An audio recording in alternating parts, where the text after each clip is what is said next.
있습니다. 제2공동체로라는 제목으로 조금은 낯설지만 레위기 14장의 말씀을 나누어 보겠습니다. 저는 어렸을 때부터 제 몸에 피부병이 하나 있었습니다. 지금도 있고요. 그리고 또 제가 또 지나갈 때 목사님 어느 피부병인가 또 제 살을 자세히 보고 그러지 마세요. 저에게 이게 피부에 이렇게 올록달록한 게 있는데 이게 알고 보니까 곰팡이균이라는 아주 기분 나쁜 종목의 피부병입니다. 그걸 평생 갖고 있어요. 연고를 바르고 해도 잘 안 지워지고 또 다시 재발하고 굉장히 끈질겨요. 마치 죄의 속성과 비슷한 것 같아요.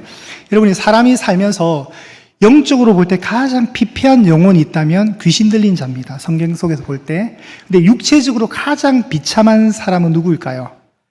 우리가 딱 봤을 때 굉장히 딱 보는 순간 혐오가 되고 가까이 하고 싶지 않고 접촉하기도 싫은 듯한 그 이미지의 병은 나병입니다. 문둥병이라 그러죠. 지금은 한센병이랍니다.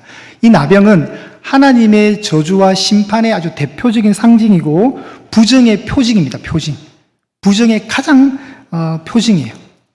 누군가가 문둥병에 걸렸다. 그럼 과거 이스라엘은 어떻게 했을까요? 이스라엘은 하나님의 법에 의해서 격리 조치가 일어납니다. 그런데 그 문둥병 환자가 나았어요. 나을 수 있잖아요. 정말 기적적으로 나았어요. 그 나았을 때 그 사람은 어떻게 다시 공동체 안으로 들어오는가를 오늘 말씀을 통해 보도록 하겠습니다. 자, 이스라엘에게는 12개의 지파가 있습니다. 이 12개의 지파들은 중앙에 성막을 기준으로 해서 12개의 지파가 동서남북 각각 3개의 지파가 흩어집니다. 자, 성막에서 서쪽은 지성소가 있는 가장 거룩한 장소입니다. 그 서쪽 방향에 어느 지파가 있냐면 요셉 지파와 에브라임 지파와 베냐민 지파. 그러니까 요셉 지파로 상징되는 므낫세와 에브라임 지파가 있고 베냐민 지파가 있는데 이 3개의 지파가 있습니다. 저렇게 떨어져 있는 거예요. 이스라엘이 출애굽할 때 장정만 60만 명이었습니다. 장정. 그러니까 가족 단위로 볼 때는 한 200만이 된다고 보는 거죠. 그러면 저 사람들이 텐트에 머물려면 몇 명이 있는가? 그냥 60만 명의 그 장정이 가장이라 생각할 때 한 60만 개의 텐트가 있다고 보시면 될 것 같아요. 대충 계산해 보니까. 이 60만 개의 텐트가 동서남북으로 퍼졌으니까 한 방향에 15만 개의 텐트가 있다고 생각해 보십시오. 15만 개 텐트. 그럼 중앙에 성막을 만들어줘 공간을 딱 비워두고 동서남북으로 쫙 텐트가 15만 개씩 각각 방향에 있는 거예요. 그럼 여러분 15만 개를 설치하려면 땅이 얼마나 넓어야 될까요? 갑자기 여러분이 가지고 부동산 막 생각하시면 안 돼요. 굉장히 넓겠죠. 성막에서 시작해서 어느 지파의 맨 마지막 누군가의 집이 있는 텐트는 굉장히 멀 수가 있습니다. 꽤 많이 멀 거예요. 어제 밤에 아들내미랑 이걸 계산해 보다가 아들내미가 밥 먹는 데 너무 집중하면서 제가 그냥 더 이상 체할까봐 안 물어봤는데 대충 흐지부지 끝났어요. 결론은 그거에서 굉장히 넓을 것이다. 굉장히 여러분 15만 명이 있어도 어마무시하잖아요. 15만 명을 우리가 본 적이 없잖아요. 한쪽 방향에 서쪽 방향에 15만 명이 있는데 사람의 숫자가 아니라 텐트의 숫자가 15만 개면 여기서 저 너무 강서구까지 더 되지 않을까 생각해요. 제 생각에는. 자, 그런데 만약에 서쪽 방향의 한 지파였던 베냐민 지파의 하나의 텐트에 한 가족에서 누군가가 나병이 발견이 되었어요. 문둥병이. 그럼 어떻게 됩니까? 제사장이 와서 그 나병의 상을 보고 미안하지만 너는 이제 나가야 되겠다. 그래서 나가는 곳이 어디냐면 어딜까요? 이 진영 안에는 머물 수가 없어요. 이 텐트 안에는. 나병이란 이 문둥병은 전염이 되고 점점 퍼지면서 몸이 점점 부패하면서 죽는 병이거든요. 그러니까 누구에게 접촉만 해도 안 돼요. 그러니까 팬데믹 때 코로나 상황과 똑같아요. 제가 코로나에 걸렸어요. 그럼 여러분이 저한테 오겠어요? 안 온 거예요. 제가 코로나에 걸렸으면 저는 어디로 가냐면 저기 강서구 쪽에 가 있는 거예요. 우리가 코로나 때 격리 2주간 당했잖아요. 그렇듯이 문둥병이 딱 발견되는 순간 그 사람은 이 진영 안에 이 텐트들이 모여있는 이 공간에 있지 않고 저기 맨 마지막 텐트가 있는 위치에서 더 밖으로 나가는 진영 밖으로 쫓겨나는 거예요. 고립되고 외롭고 단절되고 아무도 만날 수 없고 살아서 숨은 쉬지만 죽은 시체와 같은 삶을 사는 인생이 문둥병의 삶입니다. 굉장히 무서운 병이죠. 그런데 어느 날 그 사람이 깨끗하게 된다. 자, 그런 일이 벌어지게 되었습니다. 하루에 소중한 한 날이 발견됩니다. 1절에 보시면 여호와께서 모세에게 말씀하신 나병 환자에 대한 규정이 설명되는 이 본문입니다. 2절에 보시면 나병 환자가 정결하게 되는 날, 갑자기 나병이 나았어요. 어느 날, 원인은 모르겠지만 어떻게 나았어요.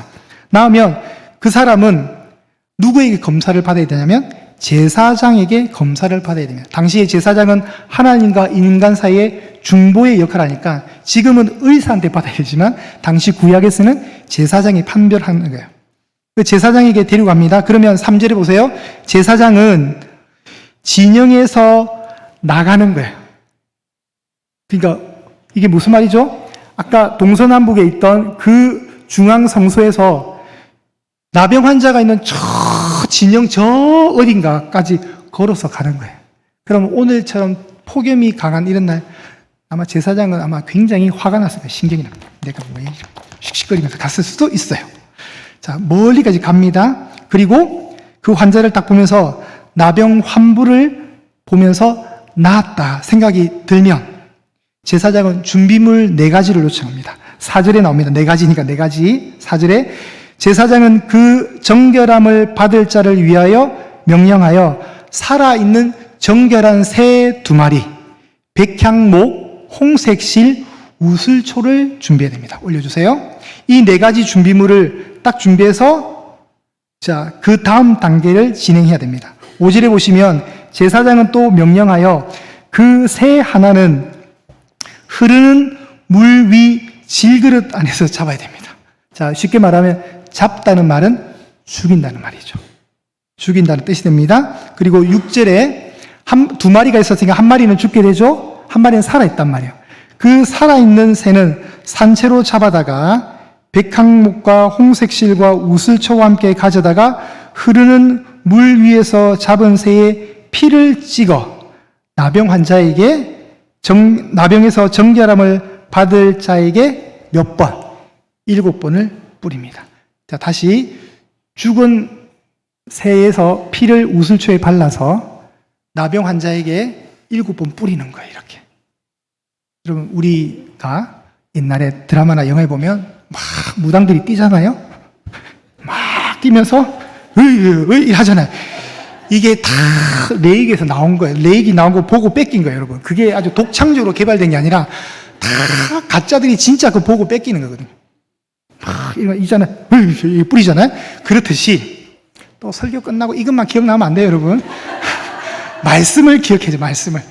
자, 나병 환자에게 이제 너는 깨끗하게 했다는 징표로 그 정결했던 새, 그죠? 정결했던 그 새를 죽여서 나왔던 그 피를 묻혀서 나병 환자에게 왜 7번 할까요? 성경은 항상 7을 완전수로 보는 거거든요. 한 번 뿌린다고 뭐 효력이 없는 건 아니지만 7번을 통해서 너는 완전히 나병에서 깨끗함을 나았다. 이걸 이제 인정해 주는 거예요. 그리고 이제 새가 몇 마리 있었습니까? 2마리가 있었고 1마리는 죽었죠. 나머지 1마리는요. 나머지 1마리는 7절에 보시면 7번 뿌린 뒤에 그 살아있는 새는 들에서 놓아줍니다. 놓아주는. 그리고 8절에 가시면 그 정결함을 받은 자, 이제 피를 7번 뿌림 받은 자는 그의 옷을 벗어서 빨아야 돼요. 그리고 그의 몸에 있는 모든 털을 밀어야 되고 당연히 목욕도 해야 돼요. 새로운 출발인 거예요. 새로운 출발. 그리고 그 모든 걸 한 뒤에 8절 후반절에 보세요. 그 후에 어디로 온다고요? 진영. 이 진영이 어떤 진영이에요? 아까 이스라엘이 텐트로 있던 그 공동체의 공간 안으로 들어온 거예요. 다시 서대문 쪽에 홍제동의 예안교회로. 그런데 진영에는 돌아가지만 자기 집 텐트 안으로는 못 들어가요. 또 그거 한번 보세요. 자기 장막 밖에서 며칠간 7일간 기다려야 돼요. 그리고 이제 7일이 지난 7째 날 그 7일 날 뭘 해야 되냐면 7일 전에 이미 목욕도 하고 옷도 빨았고 뭐 털도 다 밀었지만 다시 또 자랄 거 아니에요. 그죠? 그 7일 7번째 날 그는 뭐냐면 모든 털을 밀고 머리털과 수염과 눈썹을 다 밀고 그의 옷을 빨고 몸을 물에 씻습니다. 또 목욕하는 거죠. 그리고 마지막 선포되는 아주 아름다운 말. 그리하면 정하리라. 깨끗하게 된 거예요. 할렐루야. 자, 그러면 이 성경의 내용이 왜 우리에게, 레위기는 왜 이런 걸 이렇게 기록하지? 여러분, 이런 모든 의식들은 굉장히 낯설고 복잡해요. 여러분, 지금 제가 했던 말을 정리할 수 있겠어요, 여러분? 정리할 수 있겠어요? 자, 준비물이 4개가 필요합니다. 뭐요? 정결한 새 2마리, 백향목, 홍색실, 우슬초. 백향목과 홍색실은 왜 준비된지 저도 잘 모르겠어요, 사실. 근데 우슬초는 알겠어요. 우슬초는 여러분, 어린 양의 피를 발라서 우슬초에 탁 묻혀가지고 좌우 문방에 바르잖아요. 이거 어디서 나온 얘기예요? 출애굽기에 나오잖아요. 그러니까 그거가 똑같은 거거든요. 7번 이게 뿌릴 때 썼던 도구예요. 근데 왜 백향목과 홍색실을 준비해야 되는지 저는 잘 모르겠어요. 제가 천국 가면 또 물어볼 게 생겼는데 이거예요. 하나님 그때 왜 이거 2개 준비해라고. 자, 이렇게 준비되어 있다가 새 2마리 중에 1마리는 죽이고 1마리는 날려보냅니다. 그리고 나서 정결하게 받을 자는, 그죠? 예, 핏부림도 받고 텐트에 진영 안으로 들어오지만 자기 집에는 못 들어가고, 그리고 7일째 되는 날은 다시 옷도 빨고 털도 다 밀고 목욕도 하고, 그리고 나서 최종 판단받는 귀한 한 글자, 너는 정결하다. 귀한 한 문장, 너는 깨끗하게 되었다. 이렇게 된 거예요. 그럼 왜 문둥병이 나오느냐? 문둥병은 우리의 과거의 영적인 상태를 얘기하는 거예요. 자, 마태복음이 1장부터 28장까지 꽤 깁니다. 28장까지 있는 이 마태복음 속에 예수님이 첫 번째로 기적을 일으켜 준 장은 8장입니다. 8장. 1장에도 안 나오고 2장에도 안 나오고 계속 안 나오다가 8장에 딱 가서야 예수님이 기적을 행하세요.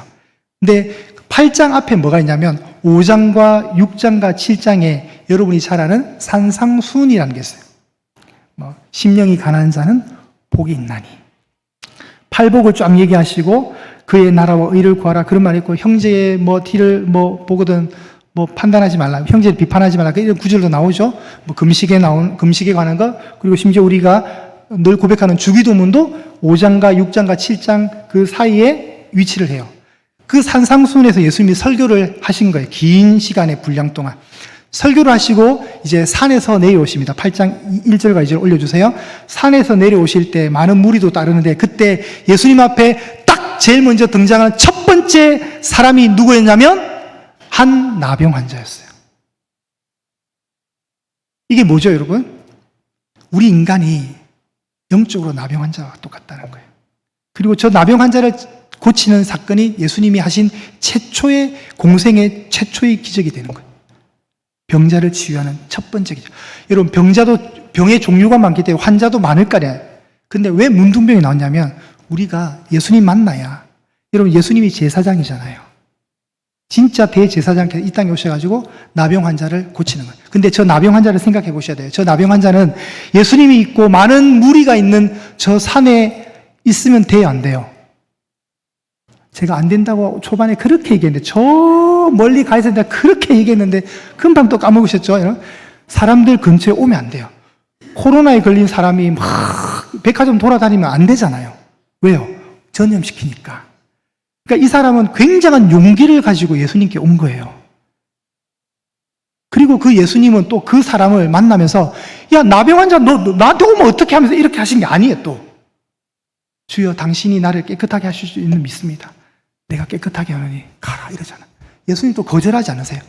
그럼 나병 환자가 예수님과 접촉되는 순간 어떻게 돼요? 그 나병 환자의 균이 예수님께 옮겨가서 예수님이 나병 환자가 되는 거예요, 이제. 그런데 그런 일이 안 일어나고, 예수님의 그 거룩하신 정결의 힘이, 그 정결의 능력이 저 나병 환자에게 전가가 되어서 저 나병 환자가 깨끗하게 되는 거예요. 할렐루야. 그러니 진짜 대제사장께서 오셔서 저 나병 환자를 고쳐주는 사건은 영적인 나병 환자로 살았던 우리의 과거의 모습이 예수님을 만날 때에만 회복된다는 걸 알려주는 거예요. 죄로 상징되는 저 나병. 저 나병이 이스라엘 사람들에게 나병은 어떤 이미지가 있을까? 여러분, 사실 어떤 일이 이루어지면 우리가 그에 대한, 그 상황에 대한 해석이 머릿속에 돌잖아요. 누군가가 나병에 걸렸어요. 그러면 이스라엘 사람들은 저 나병 환자를 보면서 어떤 판단을 하는가? 성경에 그게 나옵니다. 아이고, 안 됐다가 아니라, 아, 저래서 나병에 걸렸구나 해요. 왜 그러냐면 민수기 12장을 보겠습니다. 민수기 12장에 모세의 누나가 있었어요. 미리암. 구약에 쓰는 미리암, 이 미리암이 신약으로 넘어오면 마리아가 됩니다. 미리암이 모세의 좀 엉뚱한 행동에 열받아가지고 모세를 모욕하는 사건이 벌어집니다. 모세가 아프리카에 있는 구스 여인을 아내로 맞이하는 그 사건 때문에 누나가 열받아가지고 모세를 막 비방해요. 그런데 그 비방한 거를 통해서 하나님이 열받으셔가지고 미리암에게 나병의 균을 주셨어요. 미리암의 문둥병에 걸리게 돼요. 그럼 이 말은 뭐죠? 하나님이 미리암을 심판하신 거예요. 심판. 역대하 26장에 보면 남유다의 20명의 왕 중에 10번째 제10대 왕이었던 우시아라는 왕이 있습니다. 16살 때 왕이 되어서 52년간 통치를 했어요. 근데 이 사람이 처음에는 하나님을 경외하면서 굉장히 겸손하게 시작했는데 나이가 들고 계속 뭐 전쟁에서도 이기고 나라가 부강해지니까 마음에 교만한 게 확 와가지고 어느 날 성전에서 예배가 진행되는데 성전에 탁 들어와서 내가 왕인데 뭐 제사 못 드릴 것 같아 자기가 제사를 집례하려고 그래요. 주위에서 말리는데도 주위에 곁에 있던 제사장들이 이러시면 안 됩니다 하고 말리는데도 그냥 자기가 너무 교만한 나머지 내가 하면 되지 해서 들어가는 거예요. 그때 하나님이 나병을 발생시킵니다. 요 구청장님이 나도 뭐 내가 구청장인데 설교할 수 있지. 여기 11시 예배 와가지고 자기가 설교하겠다고 했어요. 약간 이상한 얘기가 되잖아요. 그죠? 그래서 우시아가 벌을 받아요. 하나님께 심판을 받은 거예요. 자, 그럼 정리하면 누군가가 나병이 걸렸습니다. 그러면 사람들 어떻게 생각한다고요? 아, 하나님께서 심판하셨구나. 그러니까 나병에 걸리면 고독하게 소외되고 뭐 완전히 고립되는 것뿐만 아니라 나는 하나님께 벌을 받고 심판을 받은 사람이라는 굉장한 자괴감이 드는 거예요. 그게 더 무서운 거예요. 그게 더 고통스러운 거예요. 그러니까 나병에서 고침을 받았다 이러면 어떤 뜻이 됩니까? 그러면 그 하나님의 심판이 끝나고 용서를 받았다는 걸로 해석이 될 수 있겠죠. 자, 그런 상황이 나병의 병이란 말이에요. 그 나병의 병이 좀 복잡하고 낯선 절차를 통해서 회복된 자가 어떻게 정결하게 되는 것을 선포되느냐를 오늘 성경이 보여주는 거예요. 자, 이 말씀을 딱 보면 한 가지 생각나는 게 요한일서 5장입니다. 요한일서 5장 6절에서 7절, 8절에 보면 이런 구절이 나옵니다. 이는 물과 피로 임하신 이시니 곧 예수 그리스도시라. 물로만 아니요 물과 피로 임하셨으니 증언하는 이는 성령이시니 성령은 진리니라. 증언하는 이는 셋이니 성령과 물과 피라. 또한 이 셋은 합하여 하나이니라. 이게 무슨 말이에요? 물과 피가 나왔죠. 오늘 여기에 물과 피가 나옵니까 안 나옵니까? 오늘 본문에. 자, 저 말은 물과 피로 대표된 예수님의 공생의 사역을 얘기하는 겁니다. 물은 뭐냐면 예수님이 공생의 첫 사역이 공식적으로 인정되는 상황이 세례식입니다. 예수님이 요한에게 세례를 받는 그게 예수님의 임명식이 되는 거예요. 그래서 공생의 시작을 한 단어로 표현한 단어가 물이에요. 그럼 하나가 더 있었죠? 피는 뭘까요? 공생의 맨 마지막 단계인 십자가에서의 죽으심입니다. 그러니까 예수님의 생애를 단 두 단어로 표현할 수 있는 거예요. 물, 피. 그걸 요한이 얘기하는 거예요. 요한 사도가. 물과 피라는 거예요. 오늘도 보면 여러분, 이 정결함을 받은 자를 위해서 새 2마리가 준비될 때 한 마리는 죽게 돼요. 그죠? 그 한 마리의 죽음의 피의 대가로 한 마리의 새는 사는 거예요. 뭘 얘기하는 거예요? 이걸 예수님께 딱 대입시켜 보세요. 예수님은 우리를 위해서 죽는 한 마리의 죽는 새가 되는 거예요. 우리는요, 그 피의 대가로 사는, 자유롭게 날아가는 새가 되는 거예요.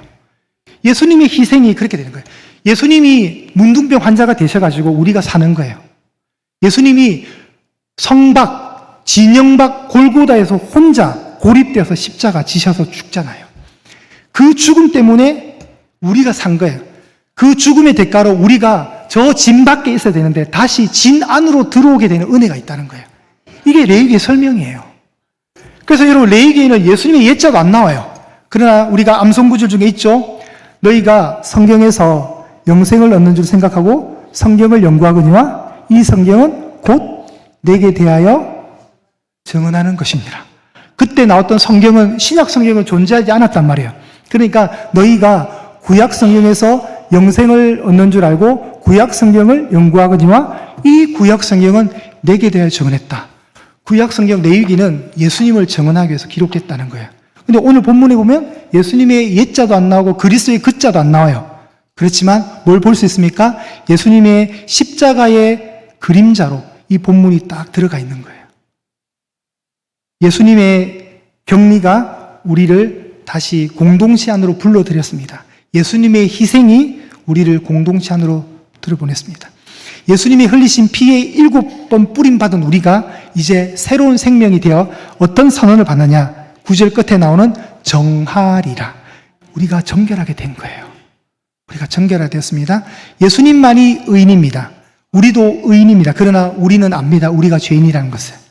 예수님은 죄가 없기 때문에 영원한 의인이시지만 우리는 예수님의 피 때문에 의롭게 된 거지 우리 자체로는 절대 의인이 될 수 없습니다. 그러나 하나님은 우리를 어떻게 봐주시느냐?